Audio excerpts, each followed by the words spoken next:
Pension scheme reform, सरकारी कर्मचारियों के लिए गुड न्यूज। पेंशन के लिए बड़ी खबर। केंद्र सरकार की कमेटी पेंशन स्कीम को लेकर मिली जुली पेंशन स्कीम की सिफारिश कर सकती है, जिसमें सरकारी कर्मचारियों को उनकी आखिरी बेसिक सैलरी का 50% के बराबर गारंटेड पेंशन मिलेगी। दोस्तों, अगर आप भी जानना चाहते हो कि क्या है पूरी खबर, तो बने रहिए मेरे साथ इस वीडियो में एंड तक। सरकारी कर्मचारियों के लिए बड़ी खबर है। केंद्र सरकार की कमेटी पेंशन स्कीम को लेकर मिली जुली पेंशन स्कीम की सिफारिश कर सकती है, जिसमें सरकारी कर्मचारियों को उनकी आखिरी बेसिक सैलरी का 50% के बराबर गारंटेड पेंशन मिलेगी। इस स्कीम को लेकर विस्तार से जानकारी के लिए ईटी नाउ स्वदेश के सहयोगी अनुराग शाह ने बताया। वित्त मंत्री निर्मला सीतारमण ने बजट में पेंशन रिफॉर्म की चर्चा की थी और उसके बाद मार्च में सरकार के द्वारा पेंशन रिफॉर्म से जुड़ी एक कमेटी गठित की थी और ईटी नाउ स्वदेश के सूत्रों के आधार पर यह कमेटी जल्द ही अपनी रिपोर्ट सरकार को सौंपने जा रही है। इसमें जो मौजूदा एनपीएस प्रणाली है उसको ट्वीक करके उसके जरिए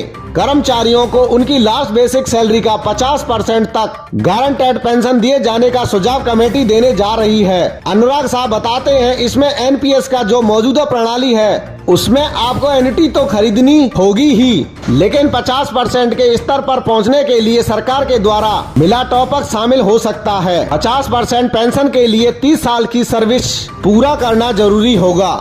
अगर 20 से 30 साल की सर्विस है तो ऐसे में सरकार 40% पेंशन की गारंटी दे सकती है। ईटी नाउ स्वदेश के माध्यम से अनुराग साहब बताते हैं, अगर पेंशन धारी की मृत्यु हो जाती है तो इस स्थिति में उनके सपोज को जो 50% पेंशन है उसका 60% दिए जाने का सुझाव कमेटी के द्वारा दिए जाएंगे। पिछले कुछ वक्त से ओल्ड पेंशन स्कीम की मांग काफी बड़ी है। कुछ राज्य जैसे राजस्थान, छत्तीसगढ़, पंजाब और हिमाचल प्रदेश ने ओल्ड पेंशन स्कीम लागू कर दी है, तो देश के अन्य राज्यों के कर्मचारियों द्वारा ओल्ड पेंशन स्कीम की मांग बढ़ गई है। लेकिन एलए में देश के सरकारी खजाने पर काफी भार आ जाएगा, इसलिए सरकार हाइब्रिड पेंशन मॉडल अपना सकती है। अनुमान है कि 2024 लोकसभा चुनाव से पहले इस स्कीम को लागू किया जा सकता है। दोस्तों, पेंशन पर आई नई अपडेट में आपका क्या ख्याल है, हमें कमेंट बॉक्स में कमेंट करके जरूर बताना।